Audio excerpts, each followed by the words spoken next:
भगवान का बल, सौंदर्य, ऐश्वर्य या उत्कृष्टता प्रदर्शित करने वाली समस्त अद्भुत घटनाएं, चाहे वे इस लोक में हों या आध्यात्मिक जगत में, कृष्ण की दैवी शक्तियों एवं ऐश्वर्यों की आंशिक अभिव्यक्तियां हैं। समस्त कारणों के कारण स्वरूप तथा सर्वस्वरूप श्री कृष्ण समस्त जीवों के परम पूजनीय हैं। 11वां अध्याय विश्व रूप दर्शन।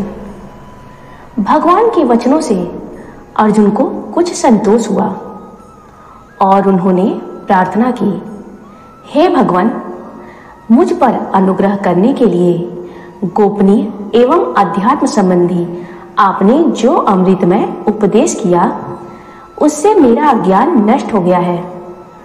कारण कि हे कमल नयन, आपके द्वारा मैंने प्राणियों की उत्पत्ति व प्रलय आदि पूर्ण विस्तार से सुने और आपका कभी नाश न होने वाला प्रभाव भी सुना।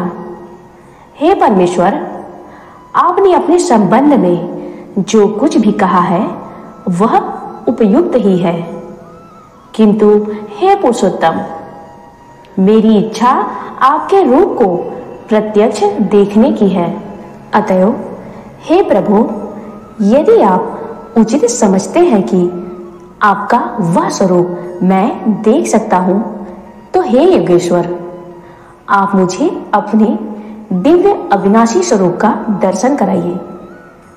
अर्जुन की विनम्र प्रार्थना पर भगवान बोले, हे पार्थ, विभिन्न प्रकार एवं नाना वर्ण तथा अनेक आकृति वाले सैकड़ों तथा हजारों ही रूपों को देखो। हे भारत, मेरे अंतर्गत 12 आदित्यों, 8 वसुओं, 11 रुद्रों, दोनों अश्विनी कुमारों व 49 मरुदगणों को देखो।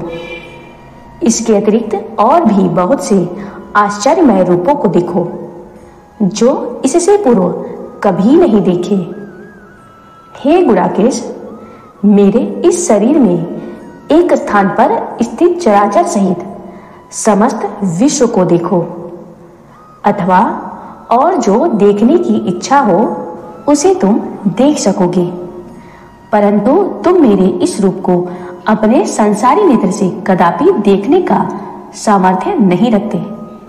अतः अब मैं तुम्हें दिव्य चक्षु प्रदान करता हूं, जिससे तुम मेरे प्रभाव एवं योगेश्वर्य को देख सकोगे।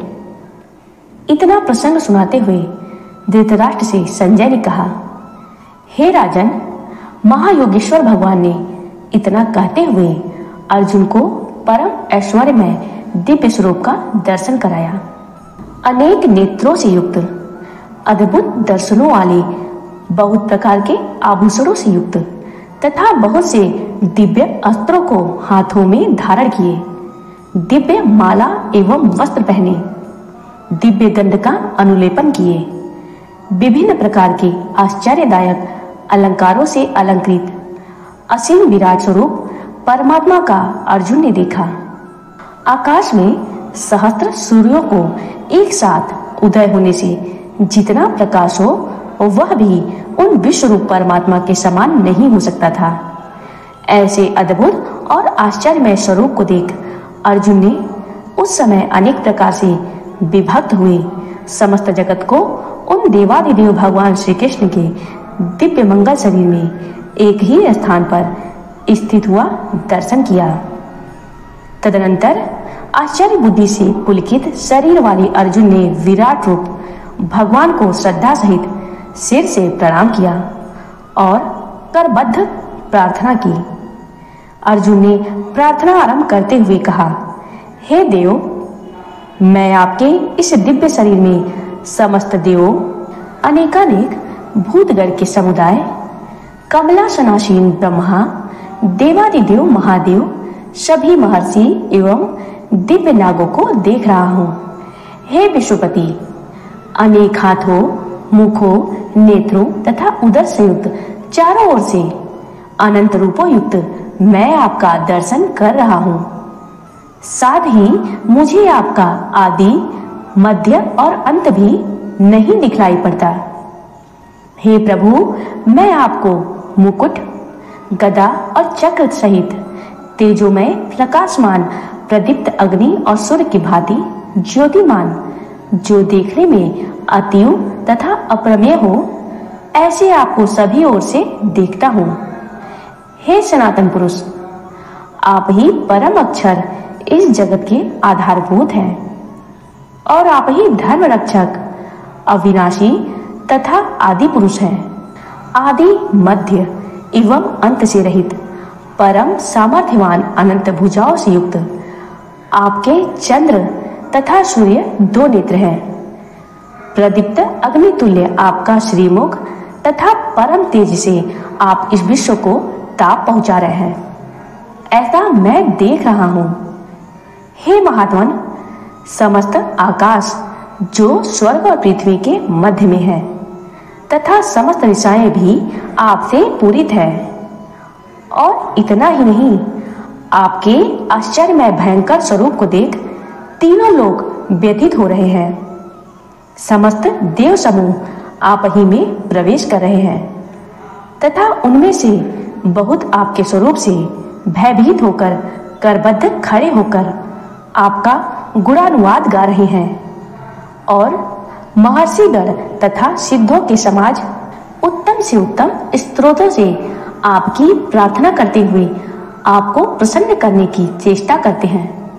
रुद्र, आदित्य, वसु, शांतिगण, विश्वदेव और अश्विनी कुमार, मरुदगण, पितृसमूह, गंधर्व, यक्ष, राक्षस एवं सिद्धगण आश्चर्यचकित होते हुए सभी एकटक आप ही की ओर देख रहे हैं।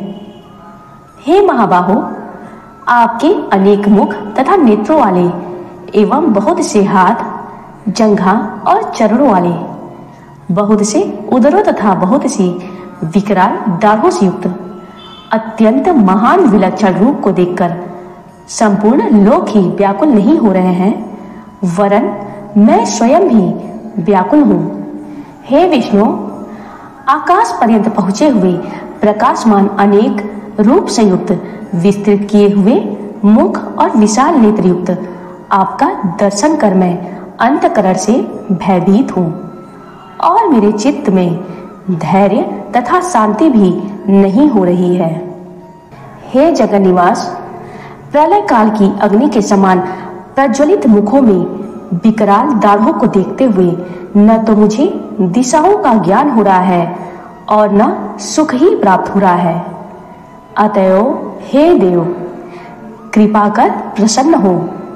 यह सब जितने भी धृतराष्ट्र के पुत्र हैं, राजाओं के समूह, भीष्म, द्रोण तथा कर्ण एवं अपने पक्ष के प्रमुख योद्धागण आपके विकराल दाढ़ों से युक्त मुख में अति शीघ्रता से प्रवेश कर रहे हैं तथा उनमें कितने ही तो आपकी दाढ़ों के मध्य में इस प्रकार लगे हुए दिखाई पड़ते हैं जैसे पीस कर चूर्ण हो गए हों।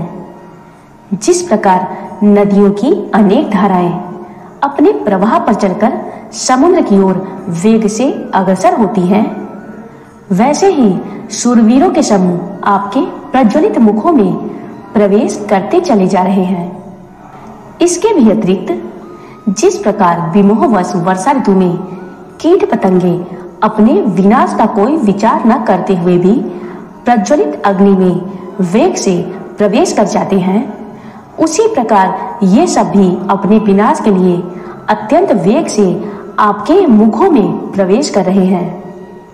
हे विष्णु, आप भी प्रज्वलित मुखों से सब ओर के वीरों का ग्रसन कर चाट रहे हैं। आपका परम तेजोमय प्रकाश समस्त सृष्टि को अलौकिक तेज द्वारा पूर्ण रूप से तृप्त कर रहा है। हे देवश्रेष्ठ, आप मुझ पर प्रसन्न हो और कृपा करके बताएं कि अद्भुत स्वरूप वाले आप कौन हैं। साथ ही आपकी प्रवृत्ति की भी जिससे मैं अनभिज्ञ हूँ, उसे भी जानने की मेरी प्रबल इच्छा है। अर्जुन की वास्तविक तत्व जानने की इच्छा समझकर और तत्संबंधी अर्जुन की जिज्ञासा पर भगवान श्री कृष्ण बोले, हे अर्जुन, संसार का विनाश करने वाला मैं वह उग्रकर्मा महाकाल हूँ, जो इन समस्त लोगों को नष्ट करने के लिए प्रवृत्त हुआ है। इसलिए तुम्हें इतना समझ लेना है कि शत्रु पक्ष में आए हुए समस्त योद्धा लोग तुम्हारे युद्ध न करने पर भी जीवित तो रह नहीं सकते। इस कारण हे अर्जुन, तो उठ खड़ा हो, शत्रुओं पर विजय पाकर धन धान्य संपन्न वसुंधरा का भोग कर तथा यश प्राप्त कर। हे सव्यसाचिन, उन सबको तो मैंने प्रथम ही से समाप्त कर रखा है। तुम केवल निमित्त मात्र बन जाओ। मेरे द्वारा मारे हुए द्रोणाचार्य, भीष्म, जयद्रथ, कर्ण तथा और भी बहुत से योद्धाओं को तुम मारने में भय न करो और यह निश्चय रखो कि युद्ध स्थल में शत्रुओं पर अवश्य विजय प्राप्त करोगे। संजय कहते हैं कि भगवान केशव के इन वाक्यों को सुनकर अर्जुन ने करबद्ध हो कांपते हुए तथा भयभीत और नतमस्तक गदगद वाणी में भगवान श्री कृष्ण से कहा। अर्जुन बोले, हे ऋषिकेश, आपके नाम, रूप, लीला आदि तथा यश का गान करके संसार प्रेम पूर्ण और प्रसन्न होता है। निशाचर समूह भयभीत होकर दिशा विदिशाओं में भागते हैं तथा सिद्ध पुरुषों के समुदाय आपको सदैव नतमस्तक हो नमस्कार करते हैं।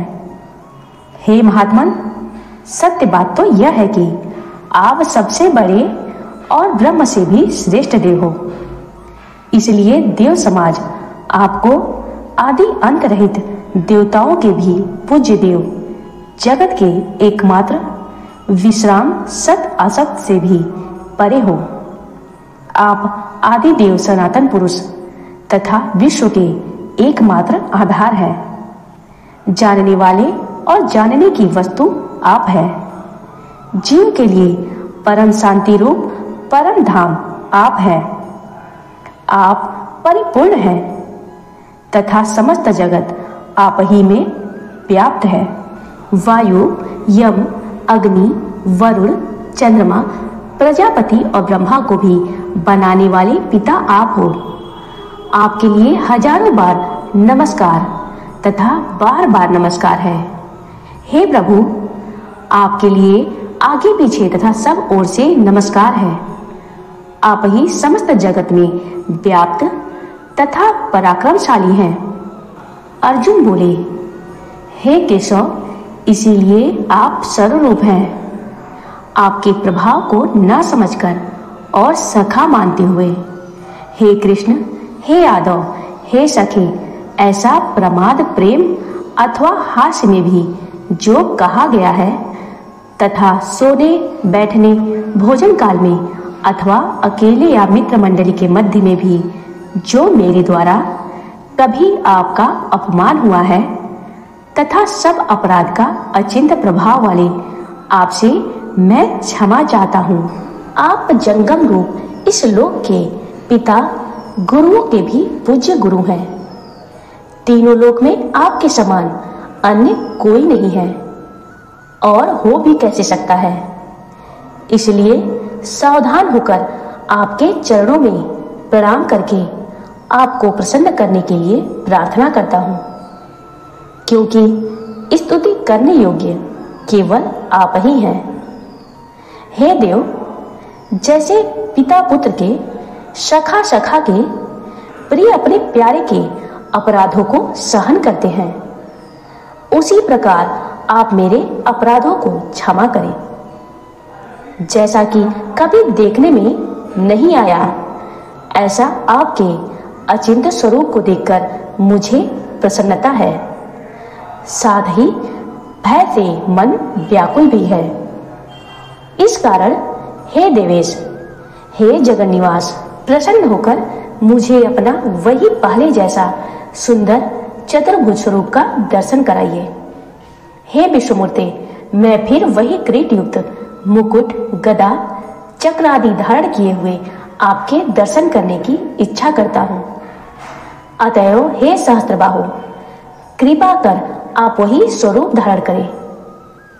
भगवान श्री कृष्ण अर्जुन की स्तुति को सुनकर बोले, हे अर्जुन, मैंने अपना दिव्य और तेजोमय स्वरूप, जो सबका आदि कारण और असीम है, अपनी योग शक्ति के प्रभाव से ही तुम्हें दिखाया है, जिसको तुम्हारे अतिरिक्त किसी अन्य ने इससे पूर्व कभी नहीं देखा है। हे कुरुकुल शिरोमणि, संसार में न उग्र तपों से, न यज्ञों से, न स्वाध्यायों से, न अनेकानेक दानों से और न किन्हीं अन्य प्रकार की क्रियाओं से भी मैं तुम्हारे अतिरिक्त दूसरे से देखा जा सकता हूँ। अतएव अब तुम निर्भय होकर अपने इच्छित उसी मेरे चतुर्भुज स्वरूप को पुनः देखो, जिससे कि इस विकराल विराट स्वरूप के दर्शन से उत्पन्न हुई तुम्हारी व्याकुलता भी न रहे और विमूढ़ता भी मिट जाए। इससे आगे का और भी वृतांत सुनने की धृतराष्ट्र की इच्छा समझकर संजय ने कहा, हे राजन, भगवान ने उपरोक्त वाक्य कहकर अपना चतुर्भुज रूप दिखाया तथा महात्माओं जैसे सौम्यतापूर्ण शब्दों में भयभीत अर्जुन को धैर्य प्रदान किया। अर्जुन भगवान के सुंदर स्वरूप का पूर्ववत दर्शन कर कहने लगा, हे जनार्दन, मानव रूप का दर्शन कर अब मैं स्वस्थ चित्त और शांत हो गया हूँ। तदुपरांत भगवान बोले, हे अर्जुन, यह चतुर्भुज स्वरूप जिसे तुम देख रहे हो, देखने को अत्यंत दुर्लभ है और इतना ही नहीं, देवगण भी इस स्वरूप के दर्शन की नित्य अभिलाषा रखते हैं। सत्यता तो यह है कि न वेदों, न तप, न दान, न यज्ञों से ही मेरा यह स्वरूप देखा जा सकता है, जिसे तुम देख रहे हो। हे अर्जुन, मेरे इस चतुर्भुज स्वरूप को प्रत्यक्ष देखने, विवेक से जानने, प्राणी मात्र अथवा संसार की प्रत्येक वस्तु में प्रवेश करने और एकाकार वृत्ति से प्राप्त होने में केवल मेरी अनन्य भक्ति ही मूल कारण है। अतएव हे पांडव, जो सब कुछ मेरा ही है, ऐसा विश्वास कर मेरे ही लिए समस्त कर्मों को करने वाला, कुसंग से दूर रहकर प्राणी मात्र से बैर भाव रहित होकर जो मेरे में ही अनन्य भक्ति रखने वाला है, वही व्यक्ति मुझे प्राप्त कर लेता है। जय श्री कृष्ण, जय वासुदेव। श्री नारायण जी बोले, हे लक्ष्मी, दक्षिण देश में तुंगभद्रा नामक नगर का राजा सुखानंद था। उसके नगर में एक सुनंद नामक बड़ा विद्वान पंडित रहता था। वह नित्य स्नान करके गीता जी के 11वें अध्याय का पाठ करता था। एक दिन उस राजा के पास देश देशांतरों से भ्रमण करते हुए कुछ अतिथि आए। राजा ने उन अतिथियों के लिए बड़ी हवेली खुलवा दी। प्रातः काल राजा अपने पुत्र सहित अतिथियों के दर्शन करने आया। राजा ज्ञान की बातें सुनने लगा और राजकुमार वही खेलने लगा। वहां एक प्रेत ने राजा के पुत्र को मार दिया। राजा और अतिथि उस प्रेत के पास पहुंचे। एक अतिथि ने पूछा, तू प्रेत क्यों कर हुआ और राजकुमार को तूने क्यों मारा? प्रेत बोला, मैं पिछले जन्म में ब्राह्मण था। एक दिन खेत में हल जोतता था कि एक दुर्बल ब्राह्मण मेरे खेत में आकर गिर गए। चील कौवे उनका मांस नोच नोच कर खाने लगे। मैं वहीं खड़ा खड़ा देखता रहा। इतने में एक ब्राह्मण वहां आ गए। उन्होंने मुझसे कहा, तू यज्ञोपवीतधारी ब्राह्मण नहीं, चांडाल है, क्योंकि तेरे खेत में ब्राह्मण का मांस चील नोच नोच कर खाते हैं। तू प्रेत योनि को प्राप्त होगा। मैंने चरण पकड़कर पूछा, फिर मेरा उद्धार कैसे होगा? ब्राह्मण ने कहा, गीता के 11वें अध्याय का पाठ का श्रवण करने से तेरा उद्धार होगा। धर्मनिष्ठ ब्राह्मण ने गीता के 11वें अध्याय का पाठ करके प्रेत पर जल छिड़का। वह तत्काल प्रेत योनि से छूटकर देव देह को प्राप्त हुआ और जितने जीव उसने खाए थे तिन सबका उद्धार हुआ। राजा का पुत्र सावधान हुआ और तमाल के समान श्याम सुंदर चतुर्भुज रूप होकर खड़ा हो गया। स्वर्ग से विमान आए।